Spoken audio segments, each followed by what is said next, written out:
I have the new Rolex Submariner. Is it worth the crazy price premium? Let's find out.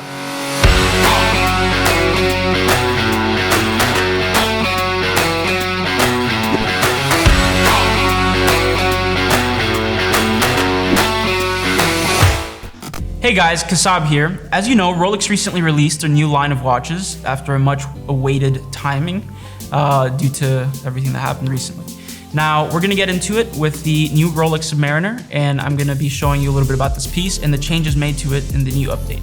So something I do wanna mention as we're gonna get into the specs right now is obviously a lot of you heard about this and weren't sure if it was true or not previously to the rumors or the release, was the 41mm case size. Now, this is something that just recently came up as they did that release and people were a little bit shocked. Some people that have known the Rolex line for the Submariner dating back to the 70s were a little bit shocked to see an increase in size for 1mm. Knowing Rolex, the 1mm mark, even though small, for most is astronomical. It's something crazy and unique. They did in fact actually start going back into those previous roots before the maxi case, which they made those lugs slightly thinner.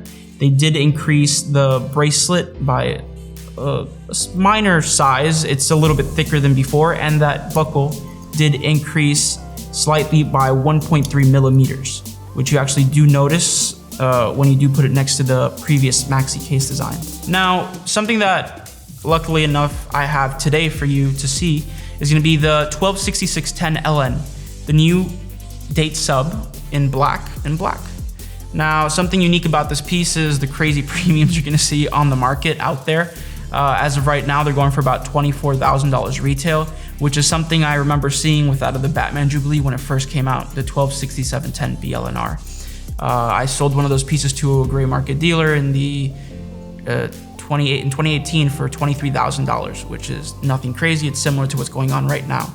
I do expect these prices to go down with time, but as it's the new hot ticket item that everyone wants, it's something you're going to be seeing for a long time, maybe 6-7 months, while it starts to clear down and there's more of them in availability.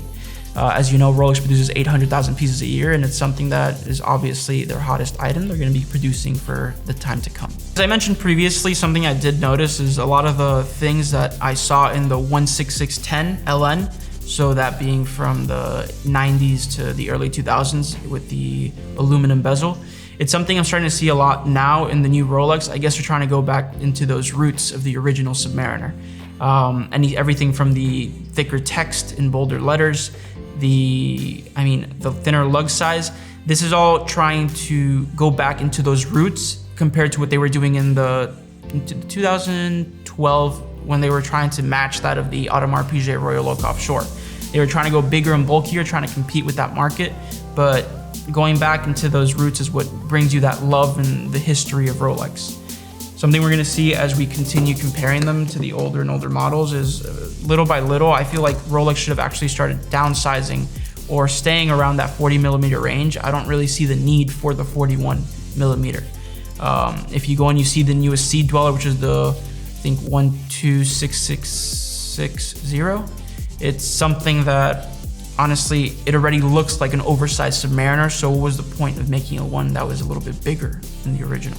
So, we did get a couple different releases for the Submariners, right? We got the no date sub in black, we got the stainless steel sub in black, and we got it with the green bezel and the black dial, the new Kermit in ceramic, as people are calling it. Some people are looking for a different name because they don't think we should mix a previous nickname for a model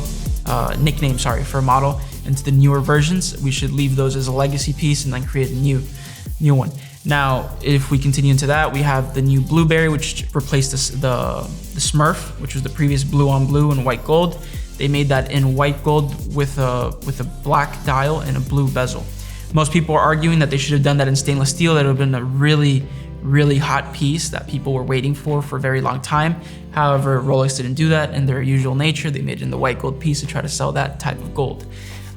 If we go and we compare this to they re-released the yellow gold with the blue dial and blue bezel, with the black dial and black bezel. They released a two-tone again, all in 41mm accommodations for the newer models. It's something that continues to as most people actually, as I've been reading on most of the forums for Rolex, are actually arguing, they're saying it's something really risky, as most purists for the brand would prefer that 40 millimeters to that 41. It all honestly depends at the end of the day on people's personal opinion. However, I think that they did do it in a very subtle way where it's not too crazy of a difference. However, you do notice it when you do have both watches in your hand.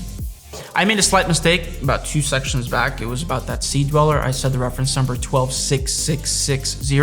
It's 126600. My apologies for that. I was confusing it with the 666, which no longer exists. Really quick, I just wanted to say a couple different things. Number one, for the Sea Dweller. The Sea Dweller, I see it as that of the new Sea Dweller for the fact it's actually, I see it just like a bigger version of the Submariner. So I really didn't understand the transition from 40 millimeters to 41. Instead of keeping it 40 millimeters and shrinking those lugs down to the original shape of that of the 16610. Now, there's something else I wanted to mention. The Sea Dweller has had that 32-35 movement since it's, well, the newer one has had that movement since it came out. We're just getting that on this piece, which I see, I mean, maybe that's the explanation for the bigger size, a bigger size movement, but I still don't see the explanation why we would increase that 1 millimeter.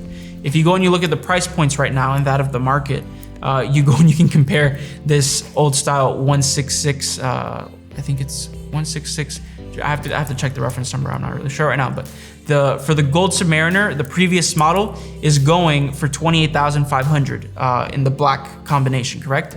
Now, if you go and you look at the 126610 LN, it's going for $24,000 in the secondhand market. So is it really worth it to get a $24,000 stainless piece just to have it first, or get for $4,000 more, get a solid gold piece where your money's safer, you know? You can't just buy everything impulsively based on what's happening in the market.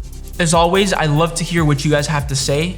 If you guys would like to leave your opinion based on that 41 millimeter increment, which they added to the new sub, please leave it down below in the comments. I love to hear from you guys. If you guys want to leave some questions, I think very soon I'm gonna be doing a Q&A with all the questions you guys leave on the videos.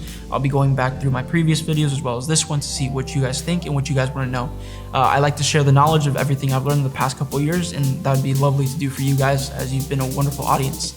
Don't forget to like, comment, and subscribe, and share the video. Maybe someone else wants to leave their opinion as well.